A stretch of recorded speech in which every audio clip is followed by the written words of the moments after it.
Hi guys, Lee J2512 here, and I have finally seen Fantastic Beasts. I saw it today, which is Sunday. I don't know if I'm going to manage to upload this today or maybe Monday.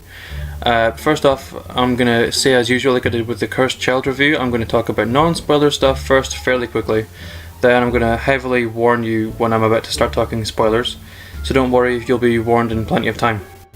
First off, I'll say I absolutely loved the movie.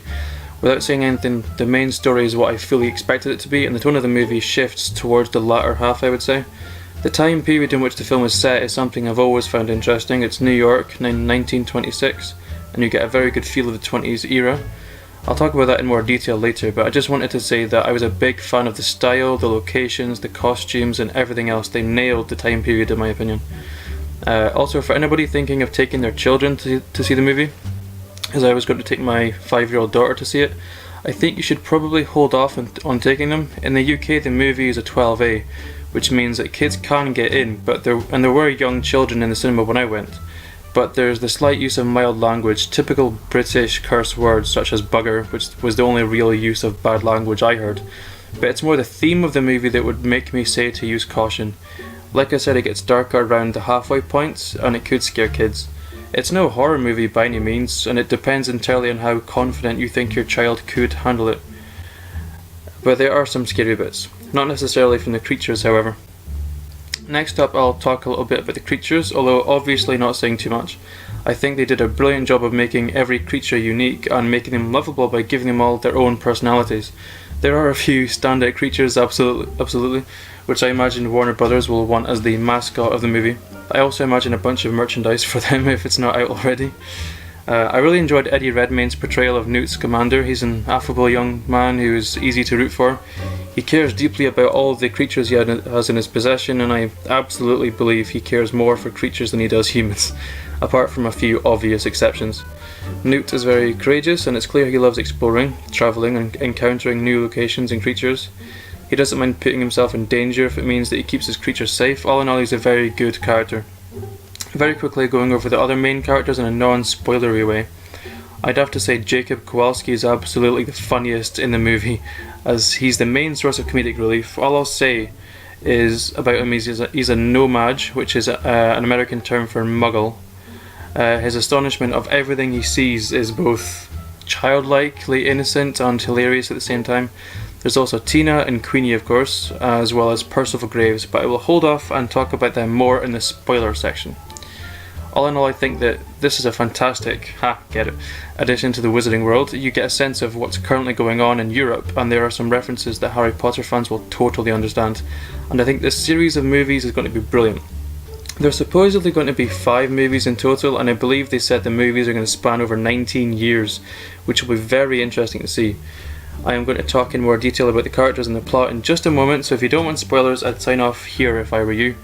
And I hope you enjoyed my spoiler-free review. Okay, right.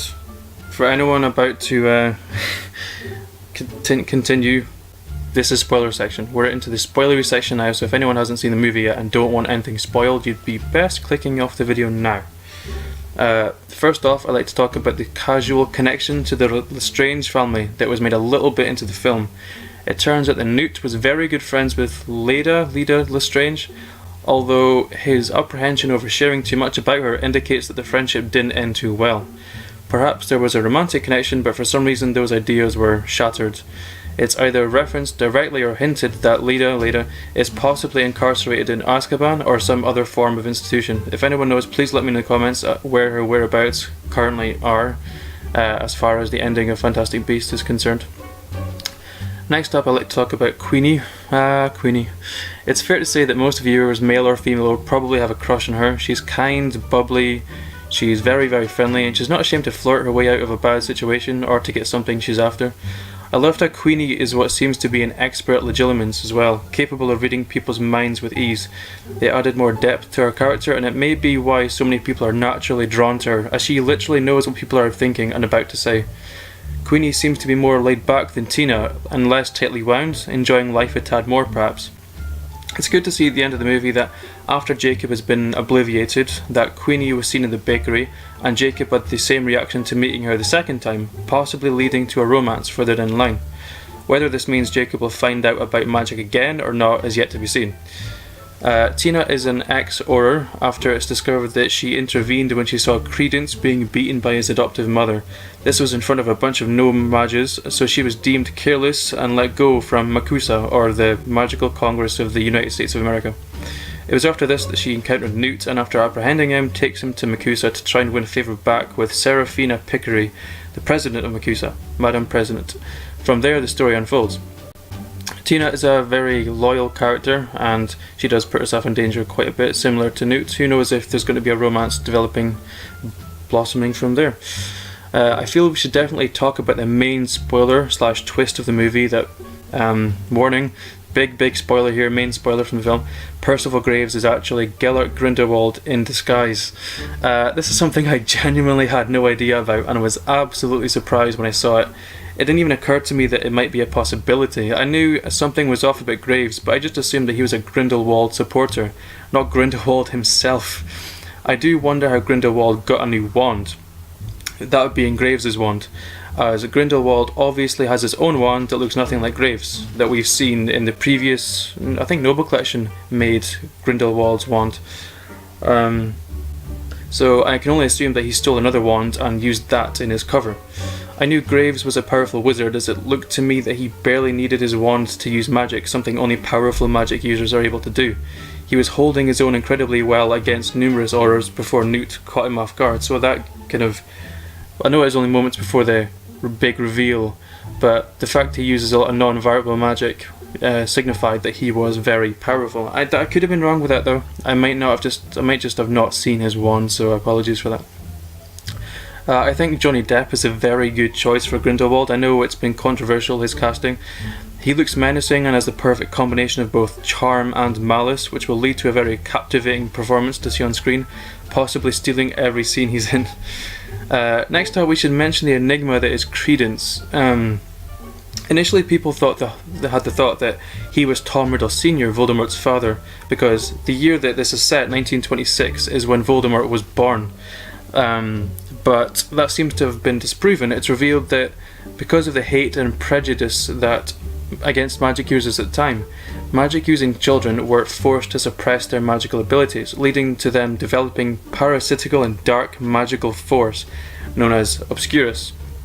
These children were known as Obscurial and were widely believed to not live further than 10 years old because of the dark magic living inside them, the dark magic force living inside their body from suppressing magic all these years. This was proven wrong in Credence's case, as he seems to be in his teens, further than 10 years old. His power is also significantly greater than the other Obscurial, as he is so used to concealing his magic and so adept at it. He is able to pass off as a squib to Grindelwald himself, hiding his magic abilities. In conclusion, this movie surpassed any expectations I had for it, and I was pretty hyped for it as it was. I knew there would be another side story involving Graves and Credence, but I had no idea that it would take the forefront towards the end. I was expecting the majority of the movie to solve the escaped creatures plot, and the side plot only taking a few scenes to foreshadow the next movie, but I was wrong, and in a good way. It had a very good balance, as if the majority of the movie was taken up with capturing the creatures, and it might have gone a tad repetitive, so I'm glad the tone of the movie shifted in the second half. I absolutely will be going to see the movie again, and I may notice things I didn't notice the first time. Anyway guys, I think that's all I want to say about it. If I think of anything else on my second viewing, I'll add it in the comments or add annotations, etc. Let me know what you thought of the movie and we can engage in a good discussion about it. I'm very interested in seeing what you guys think about it. Right guys, I will talk to you later. Bye.